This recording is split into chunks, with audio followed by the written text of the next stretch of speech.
ఇందులో ఆధ్యాత్మిక తత్వాన్ని మనం చక్కగా విచారణ తెలిపినప్పుడు ఈ ఆధ్యాత్మికం అంటే ఏమిటి అనేటువంటి విషయాన్ని మొట్టమొదట మనం గుర్తించాలి. Let us look into what really is meant by spirituality. ఆధ్యాత్మికమనగా ఆత్మ యందు నివసించుట. Spirituality is really to find out where our souls are. ఆత్మను అన్వేషణ జరుపుట. And the manifestations of our souls.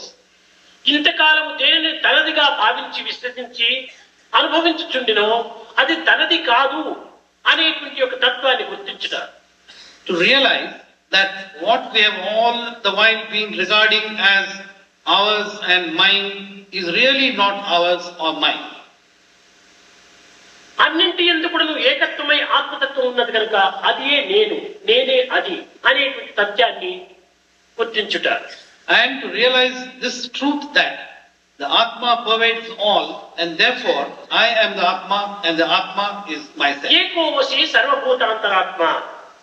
ఉన్నది ఒక్కటే, సర్వభూతముల యందు కూడాను ఏకత్వంగా వహించినటువంటిది ఆత్మతత్వం అనేటువంటి యొక్క తత్వాన్ని మనం గుర్తించాలి.